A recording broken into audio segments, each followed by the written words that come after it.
The year, 1776. A small French warship was sailing through the middle of the Indian Ocean. The captain was scanning the surroundings with his spyglass. Ahead of him lay only a beach, flat, treeless, completely deserted. Small, so small that walking from one end to the other took just a few minutes. The crew said, "No sign of life, let's turn back." But the captain paused because he saw something on the shore. A thin smoke was rising into the sky. Someone was there. When the men stepped ashore, they froze, because standing before them were only 7 women, and in the arms of one of them, an 8-month-old baby.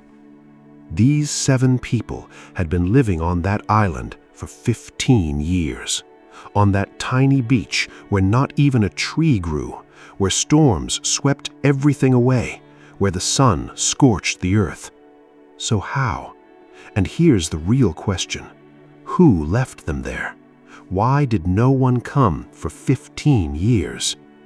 Today, I'm going to tell you a story that is one of the darkest and forgotten pages in human history. If you're ready, let's begin.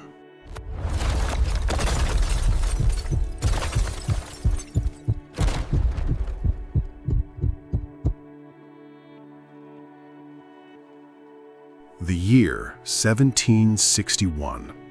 France was living through the most brutal period of the slave trade. French ships were taking slaves from the coasts of Africa and Madagascar, transporting them to French colonies, especially the islands of Mauritius and Réunion. And one of these slave ships, l'utile. L'utile meant useful in French. Of course, not useful for the people aboard, useful for the profits of the French trading company. August 1761. The ship took on 160 Malagasy slaves from the coast of Madagascar. These were ordinary people, farmers, fishermen, mothers, fathers. They were chained, crammed into the ship's hold, and they set sail westward toward an unknown life. Also aboard the ship were around 140 French sailors. The captain, Jean de Lafargue. Their destination, the island of Mauritius, but they would never reach that destination. Now, stop for a moment. The year 1761, in a ship's hold, bound in chains, traveling without knowing where you're headed. What would you have felt? August 31st, 1761, midnight. A small island in the middle of the Indian Ocean, Tromelin Island, known then as Île de Sable, Sand Island. A flat stretch of beach, 1 square kilometer in size, surrounded by reefs, nearly impossible to spot with the naked eye. The ship struck the reefs when no one expected it. A crashing sound, then horror. The waves began tearing the ship apart, piece by piece. The slaves in the hold were bound. As the ship sank, the water rose. Some of them drowned right there, still in chains. The survivors managed to reach the shore. The slaves and the French sailors now found themselves on that tiny stretch of beach, but under no equal terms whatsoever. The French crew took account. Surviving French sailors, 122. Surviving Malagasy slaves, around 60. Now everyone had just one question. How do we get out of here? The French sailors sprang into action immediately. Gathering materials from the shipwreck, they began building a new boat. It took 2 months. They built a small boat, so small that it couldn't hold everyone. And among that everyone, the Malagasy slaves would not be included. Captain Lafargue said this to the Malagasy slaves: "Stay here, wait for us. We'll bring help. we promise." And 60 slaves, men and women, remained on that tiny stretch of beach island. A small amount of supplies was left behind, some tools, and a promise. The French sailors vanished into the horizon. Now, let's pause here.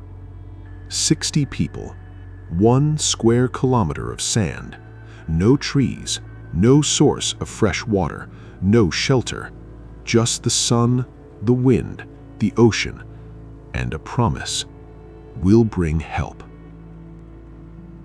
Now think about it.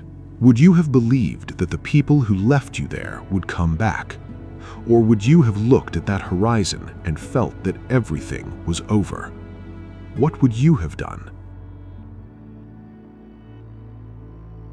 And now we come to the most incredible part of this story.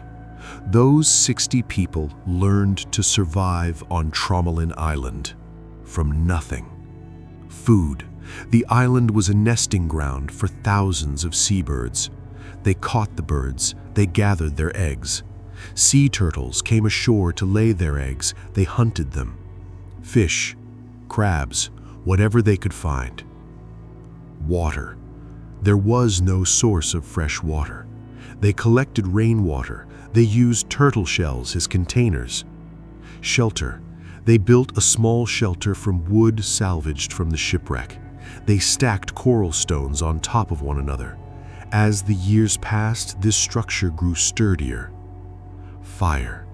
And most important of all, for 15 years, they never let the fire go out, so that if a rescue ship ever passed by, it would see them.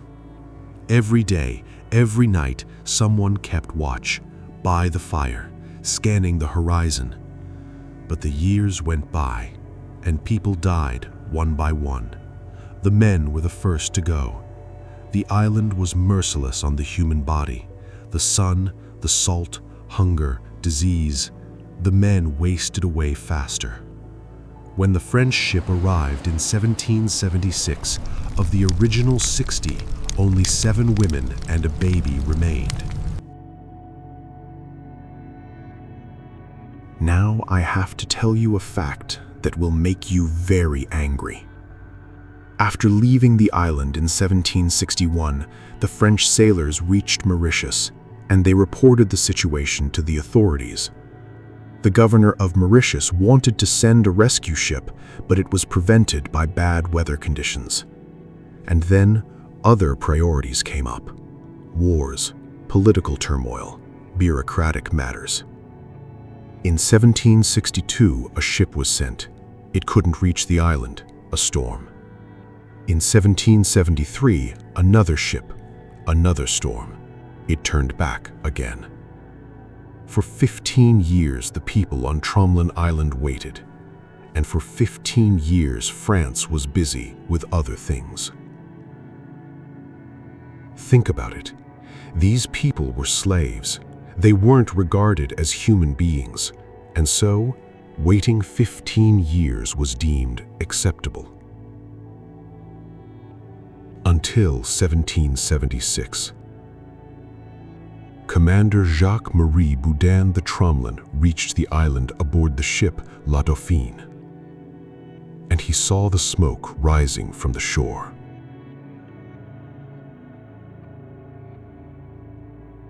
When Commander Tromelin came ashore, he froze at what he saw. 7 women, an 8-month-old baby. The women stood in front of a small shelter built from coral stones. They had no clothing on their bodies. What covered them? Garments made from bird feathers, woven by hand over 15 years. And there, in front of the shelter, it was still burning. The fire, unextinguished for 15 years. Tromelin later wrote in his journal, "Words fail me in the face of these women's courage and perseverance, and I feel shame at the humanity of those who abandoned them there." The 8 survivors were taken aboard the ship. They were brought to Reunion Island, and there they were declared free. But what about the remaining 52? Their names aren't even known. There are no records at all, only bones left buried beneath the sand along the shore. In 2006, French archaeologists went to the island, and in their excavation they found astonishing things: coral stone walls, handmade kitchen tools, and graves. Small graves, infant graves, the silent witnesses of those 15 years. Finally, one last question. Did justice ever come for these women? Their names are still not fully known. Their story was forgotten for centuries. Now I want to ask you something. Had you ever heard of Tromelin before learning this story? If not, that means this video has served its purpose. Let me know in the comments. Tromelin Island. It still stands today in the Indian Ocean. Small, flat, treeless. There's now a weather station on it, and a few hundred meters from the shore, graves discovered by archaeologists. Those women survived buried beside their fallen sisters, sewing garments from feathers, carrying water and turtle shells, and lighting the fire every night. 15 years. They believed they would be rescued, and they never let go of that belief.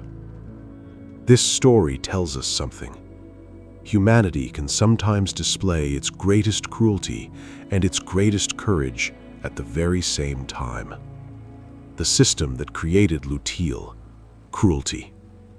The women who never let that fire go out, pure courage. If you enjoyed this story, hit the like button. If you haven't subscribed to my channel yet, now's the perfect time, because every week I tell forgotten stories from history right here.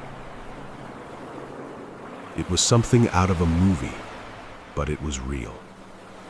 See you next time.